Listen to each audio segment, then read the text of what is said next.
Bien, son las 9 de la mañana con 22 minutos y quiero agradecer que esté con nosotros el contador Miguel Ángel Silva Pedrosa. Él es integrante de la Comisión Técnica de Seguridad Social del Colegio de Contadores Públicos de México. Y contador, hoy vamos a platicar de un tema también muy importante y que pues se acercan las fechas donde muchos trabajadores tienen que recibir su reparto de utilidades y hoy pues nos vas a platicar quiénes sí, quiénes no y pues cómo podemos calcular esta prestación y cuál es el tiempo límite que tienen las empresas para entregarlo. ¿Cómo estás? Muy buenos días. Muy buenos días, Javier. Un gusto estar nuevamente con ustedes. Bien, pues platícanos un poquito al respecto de estas circunstancias. Primero, ¿qué es el reparto de utilidades para aquellos que pues, a lo mejor están haciendo su primera actividad laboral y que pudieran representar esto un beneficio para ellos? Claro que sí. Mira, recordar que el reparto, el derecho al reparto de las utilidades es un derecho para los trabajadores en México que está consignado en la Constitución Política de los Estados Unidos Mexicanos, que es la Carta Magna, y las empresas tienen la obligación de hacer partícipes a sus trabajadores de este reparto. Como bien señalas, se acercan las fechas, los plazos de vencimiento. Ya pasamos uno, el del 31 de marzo, para presentar la declaración anual de las empresas, de las personas morales, y justo este mes, en abril, vence el plazo para que las personas físicas presenten su declaración anual. Y los dos momentos, tanto de la declaración anual de personas morales como de personas físicas, marcan la pauta o el inicio para otro plazo legal importantísimo, que es el de calcular y repartir las utilidades de las empresas. En el caso de las personas morales, una vez que presentaron su declaración anual y hubieran tenido utilidades, existen 60 días posteriores a la presentación de la declaración para repartir las utilidades. Entonces coincide con el mes de mayo para que los trabajadores puedan cobrar estas utilidades. Y en el caso de personas físicas que presentan su declaración o deben presentarla en este mes, pues 60 días posteriores tendrían que repartir también las utilidades a sus trabajadores. Es decir, en junio próximo vencería el plazo para repartirlas. Hay algunos casos de excepción para empresas que recién inician operaciones, pues estas no tienen la obligación de presentar o de repartir la PTU durante el primer año de funcionamiento. En el caso de empresas también de reciente creación y que estén lanzando un producto nuevo al mercado, se exceptúa del reparto de las utilidades por un periodo de 2 años. Entonces, todos los trabajadores en el país son quienes tienen derecho a cobrar este reparto de utilidades en los términos de las reglas que se establezcan en las disposiciones laborales y fiscales. ¿Cómo se calcula la PTU?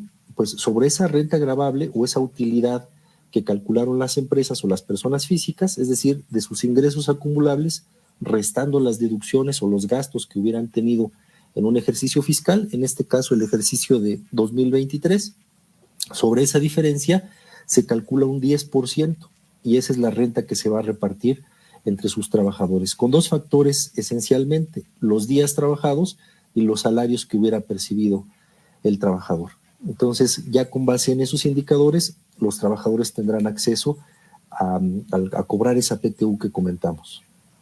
Y aquí es una parte importante que la gente, que el auditorio lo conozca, porque es parte también de sus derechos, es un tema de la obligación, pero ¿qué pasa, por ejemplo, si la empresa no reporta utilidades? Y también hay un mito, y hay una circunstancia que de repente en esa temporada empieza a surgir, oye, es que mi empresa se lo está quedando, hay un monto, ¿cómo puedo saber? ¿Dónde puedo averiguar? ¿Hay mecanismos? Sí, correcto. De hecho, las empresas, una vez que presentan la declaración anual, tienen la obligación de darle una copia a los trabajadores de esta declaración, precisamente para que queden los temas claros, las cuentas muy transparentes y los trabajadores sepan si se generó o no esa utilidad, ¿no? Entonces, en los casos donde no se hubiese generado esa utilidad, pues evidentemente no existe la obligación del reparto. Pero sí es un tema que con mucha frecuencia se presenta, sobre todo en estos momentos, pero sí, por parte de la empresa, existe esa obligación de hacer del conocimiento de los trabajadores si existió o no una utilidad. Claro, y esa es una parte sin duda fundamental. Contador, también otro asunto, pues es el hecho también del sector empresarial, que de repente, con todo el alza de precios, con todo lo que se ha venido generando, pues no enfrentan una situación muy fácil y a veces esto también los pone y los complica, ¿no? Correcto. Recordemos que estamos saliendo o apenas saliendo de una etapa muy complicada de la pandemia, me refiero a la pandemia, donde a nivel mundial, y México no fue la excepción, sí hubo una contracción de la economía. Entonces, algunos sectores, o la mayoría de ellos, se vieron realmente afectados por una disminución en su actividad económica, o pusieron en pausa algunos proyectos que ya tenían. Entonces los resultados a los que estaban acostumbrados a tener pues no fueron los mismos. Entonces estamos en una etapa complicada donde, repito, la contracción de la economía a nivel local y mundial fue uno de los efectos que trajo la pandemia, ¿no? Sí, por supuesto. Finalmente es una parte importante y de todos también conocer cómo va. Contador, le agradezco mucho que nos haya dado estas recomendaciones, esa explicación importante, sobre todo para todos los trabajadores, y que, bueno, ya la fecha está casi encima y, bueno, pues hay que estar, y si no te han dicho, hay que preguntar, acercarse directamente con el personal de recursos humanos, que a lo mejor ahí te van a dar una orientación, y también con los líderes sindicales, ¿no? Sí, por supuesto.